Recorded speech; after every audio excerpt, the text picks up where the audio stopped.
Night air hums over a silent candy factory outside Osaka.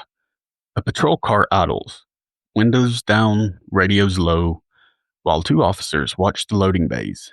Inside, rows of pocket boxes sit behind glass.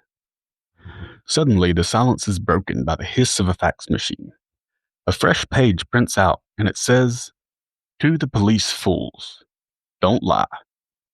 It lists a factory side door, a typewriter brand, and a promise: the sweets will be poisoned.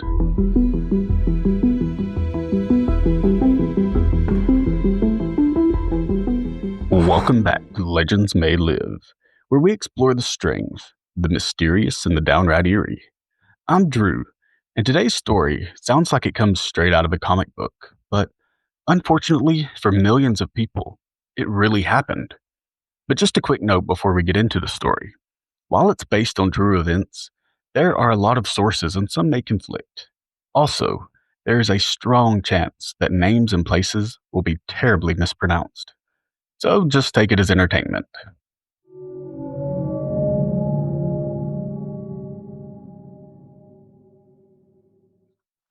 On March 18th, 1984, at just after 9 o'clock on a cool Sunday night in Japan, in a quiet neighborhood of Nishinomiya, two silhouettes move through the darkness, slow and confident like they belong. There are two houses within the boundaries of a brick wall, owned by a mother and son. The smaller house belongs to an elderly woman with her son in the larger home. And tonight, she's the key reason the two silhouettes are prowling.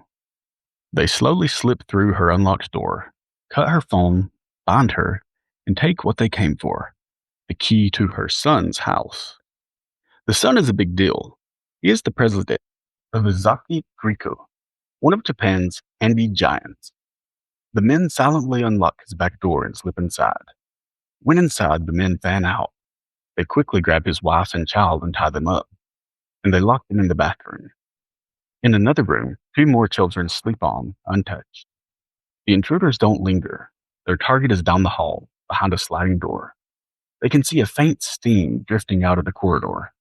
They slowly and quietly come down the hall, then pause at the edge of the doorway before rushing in. Their target is still in the bath when they take him. They're armed with a pistol, a rifle, and a mask. They don't speak, just gesture, as they force him out of the tub. They force him out the door, down the steps, into the night, still wrapped only in a towel but won't stay on. They force him into a car, shut the door behind him, and drive out of town. Then they take him to a small warehouse in Ibaraki, Osaka, where they tie his wrists and ankles and set him on the cold concrete. Somewhere, the camera whirs, the shutter clicks. Hours pass, then a day, then another. No one says why. No one says much at all. He doesn't understand what's happening, but just after midnight that first night, company leadership is steered into a public phone booth where a note sits waiting: 1 billion yen and 100 kilograms of gold. Whoever did this knows business, police procedure, and theater. Back at the warehouse, time feels like it's moving painfully slow. He listens. He tests the rope in tiny, careful movements. He's counting heartbeats, breaths, the way light slides across the floor when a crack in the door widens and shrinks. On the third day, something changes. Not outside, but in the warehouse. He's noticed the rope fibers fray a little bit where his wrist bones grind. So he twists, compresses, exhales, twists again, until finally one hand comes free, then the other. And he doesn't wait to appreciate the miracle. He runs to the door, through the yard, and all the way to freedom. He reports what happened to him to the police, but when they ask him what he saw or what details he can provide, he can tell them everything about fear, but almost nothing about faces. 4 weeks after the kidnapping, the quiet ends with fire. Late on April 10th, 1984, at Griko's campus near Osaka, a small lab in the trial production building, a place where engineers tinker with candy machinery, goes up in flames. Outside, a company car burns too. The investigators say arson. The message isn't subtle. It's, "We can reach you at work, not just at home." 6 days later, the flames give way to chemistry. On April 16th, a plastic container of acid sits where it doesn't belong. It's paired with a threatening letter. They find it in Ibaraki, near Grieco, close enough to feel like a tap on the shoulder. Whoever these people are, they've moved beyond ransom into performance. They're staging scenes, they're writing acts, and they know Grieco's map. Before the fires in early April, pages began arriving. Police and newsrooms were getting these letters, and the voices mocking, written in hiragana, colored by Osaka dialect, that feels intimate and local. One line opens, "Dear dumb police officers, don't tell a lie." It's schoolyard cruelty, weaponized for national news.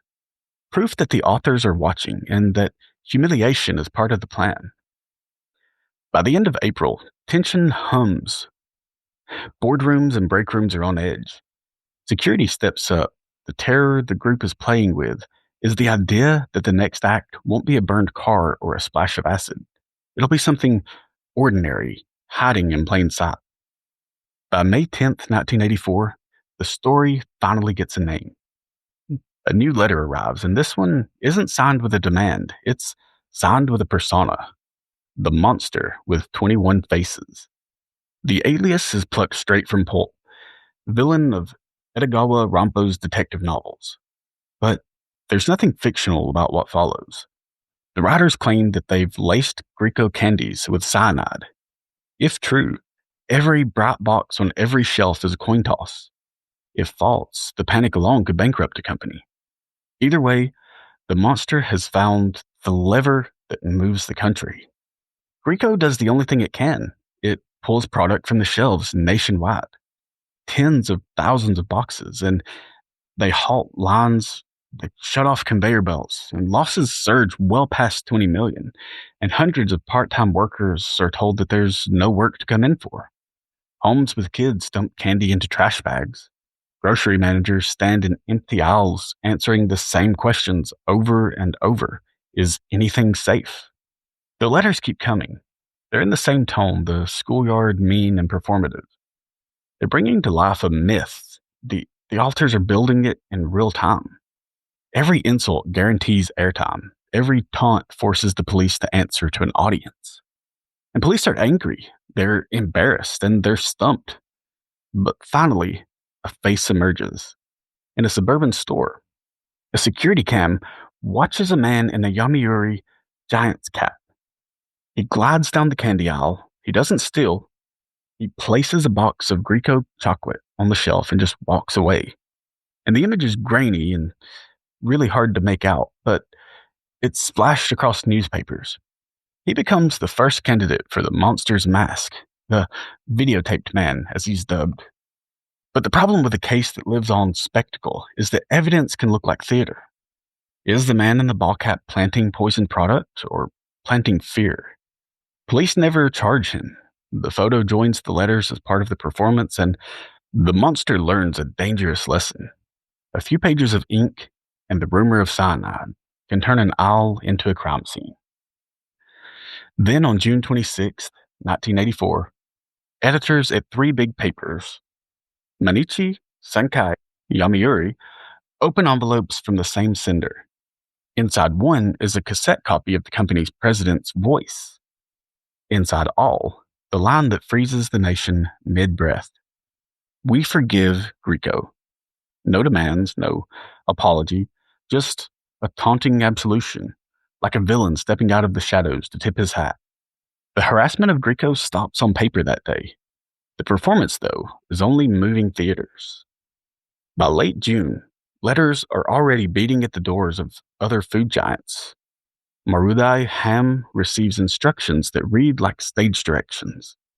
A 50 million yen payoff, a rail line toward Kyoto, a signal to watch for. It isn't just extortion, it's choreography meant to make cops act on cue. The group has learned the power of public scripting, and the police are stuck hitting their marks. The forgiveness lands like a punchline that doesn't end the joke. Grieco's shelves begin to refill.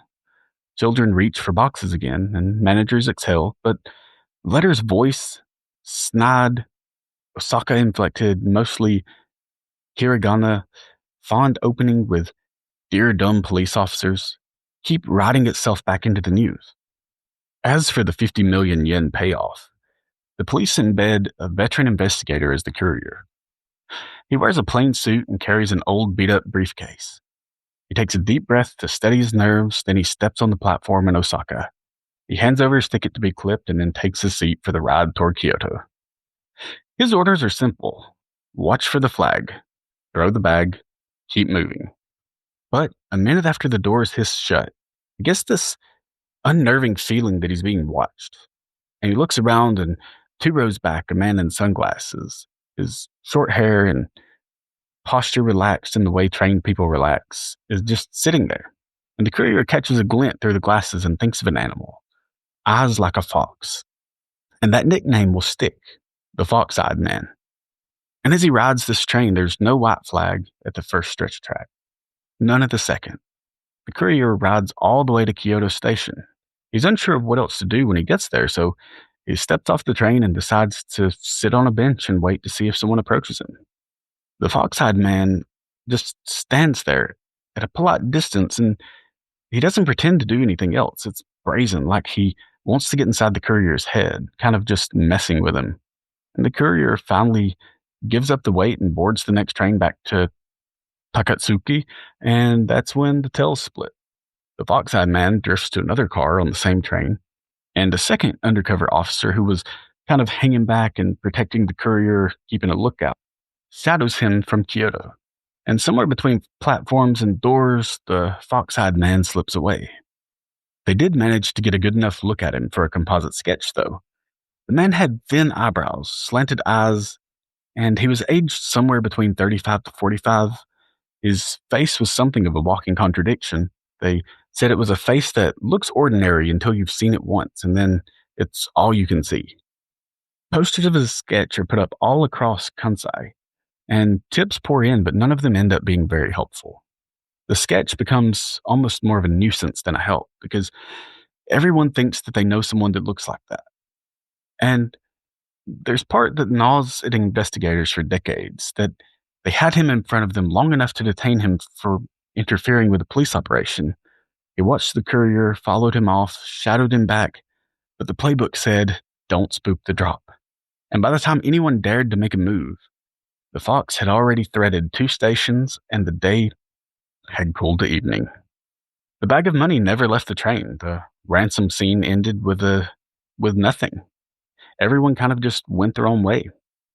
So by the end of June, police had seen a president yanked from his bath who escapes, factories burned, an acid device planted, and nationwide recalls of a cyanide threat that may be theater, a videotaped man in a giant's cap, and a fox-eyed watcher who vanished between platforms, and a letter that says, "We forgive Greco."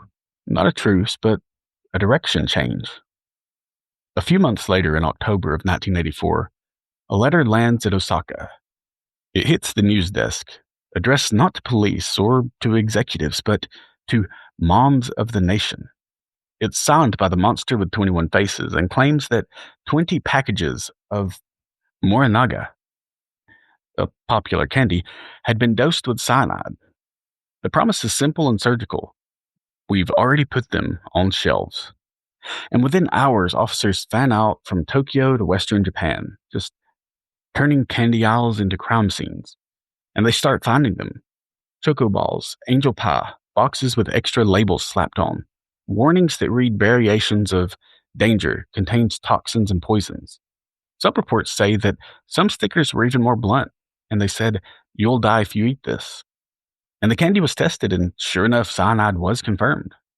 And by the second week of October, police have pulled a dozen plus lethal packages from stores in Osaka Nagoya corridor. Subsequent counts push the total to 21 tainted items, as more are discovered into early 1985. And somehow, miraculously, no one has eaten one. And this isn't ransom demand, it's public theater, seemingly chaos just for the thrill of it. Parents hover over ingredient lists, like bomb texts. Morinaga slashes product and pulls product from shelves. For managers, every intact seal looks suspicious. For cops, every box is Schrodinger's candy, both harmless and deadly until it's proven to be one or the other. The monster has weaponized ordinary life. And the messaging is odd. Those warning stickers, why announce the danger? The effect is two-edged. Fewer victims, maximum attention. Cameras linger on the labels. Anchors read them aloud. The monster's voice rides the 6 o'clock news without buying a second of airtime. The letters had always been taunts. Dear dumb police officers. But this is more than ridicule. It's orchestrated control. Within days, the scare ripples to other brands. House Foods, Fujiya, more threats, more stakeouts, more false alarms mixed with real ones. And the paradox tightens. How do you prove a negative in a supermarket the size of a stadium? How do you keep copycats from riding the panic? Police throw manpower at it. Thousands of officers sweeping shelves because one miss would mean headlines that no one wants to write. Police sweep stores like they're defusing bombs in slow motion, just dismantling displays, logging boxes, brushing labels for prints. By week's end, news desks are counting dozens of fines. Thankfully, so far no one is hurt, but that may be the strangest part. What starts as a brand crisis becomes an industry crisis. The scare has already spread, but soon the letters jump rails. House Foods, already panicked, starts to receive threats. Fujiya comes under pressure next. Executives don't debate if to pull product, they argue over how fast they can shut down and recall without totally collapsing their logistics. In a single day, November 7th, 1984, Morinaga cuts production by 90% just to stop the bleeding. Operations people call it fog. Once a threat like this lands, everything looks like a red flag. A smudged seal, crooked sticker, a box out of place. Paranoia just runs rampant.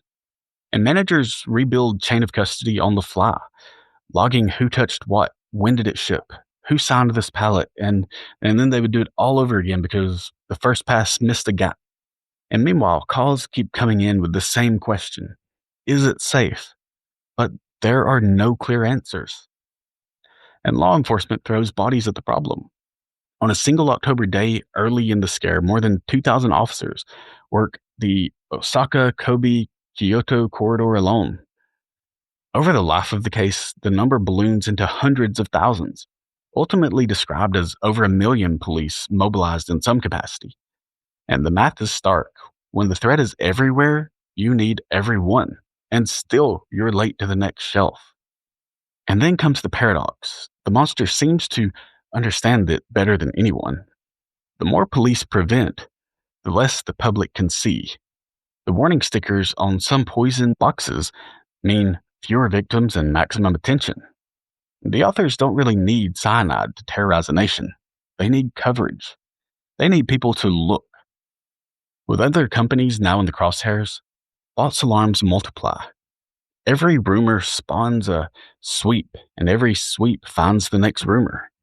This copycat-proof terror, a playbook that's cheap to intimidate and expensive to disprove. Whether that's a prediction or an invitation almost doesn't matter. The police now have to defend against both the monster and his echoes. By January of 1985, as the Fox-Eyed Man composite is still drawing great attention, it's not just the look, it's the attitude frozen in graphite. A man who could lean back behind dark lenses and just make professionals feel like extras in his scene. One of the detectives who helped produce the sketch says that he's sure they got the likeness right. The monster's next letter sneers back that if the drawing is one of them, the artist should have made him look better. It's ridicule as strategy again, keeping the spotlight right where they want it. It rewinds 2 months to understand why the sketch matters. November 14th, 1984, a secret payoff for the House Foods is set along the Mission Expressway. A delivery van searches for a white cloth that marks the drop. Nearby, a patrolman, unbriefed on the sting, finds a station wagon idling in the dark. And inside, there's a thin-cheeked man in a golf cap. He's got headphones on and a radio receiver tuned to police chatter from 6 prefectures. The driver bolts, and pursuit fails. The car later turns up stolen, packed with eavesdropping gear that proves someone was listening from the inside, or from inside the police net. And details from that night feed directly into the face now staring down from posters. Tips continue to pour in. Still, bosses, uncles, ex-coworkers, every ordinary man with sharp eyes becomes a maybe. And posters continue to multiply and stakeouts expand. The face is now everywhere, but no one can put a name to go with it. And that's the pressure cooker that the case boils in through the first half of 1985. A nation hunting for a silhouette while the monster keeps time with letters. The case is going nowhere for months. The pressure never stops. Police are at their wits' end just trying to keep up. And then, on August 7th, 1985, the man in charge of the candy poisoning investigation, 59-year-old Superintendent Shoji Yamamoto, steps outside his home carrying a large container of kerosene. He gets a few yards away from his front door and then begins pouring it all over himself, starting at the top of his head. His hair, his face, clothes, everything are drenched. He's completely covered in kerosene. And then he pulls out a lighter, strikes a flame, and within just a few seconds, he is engulfed in fire. And within moments, he would pass away. For more than a year, he'd lived inside a maze. Kidnappers who turned into masterminds, letters that moved markets, a face with fox-like eyes that always stayed one car, one platform, one breath out of reach. After Yamamoto's death, the press and the police say it plain. His reason for what he did was the pressure, failure, the case that refused to yield a suspect with a name. 5 days later, August 12th, an envelope lands on the newsroom desk. Inside is the final letter from the monster with 21 faces. It opens with a sentence that feels like a slap. Yamamoto of Shinga Prefecture Police died. How stupid of him. It goes on mocking, almost bored, before delivering a sudden turn. They say they'll forget about torturing food-making companies. After that, the letters stop. The monster never writes again. Time finishes what police could not. The statute of limitations on the Greco kidnapping expired in June of 1995. The attempted poisonings expired February of the year 2000. And the file doesn't close with an answer, only with a deadline. By official counts, over 1 million police officers touched the case in some way. There were tens of thousands of tips, nearly 125,000 persons of interest, and still, the gang that weaponized detention walked off stage uncredited. But the story refused to die.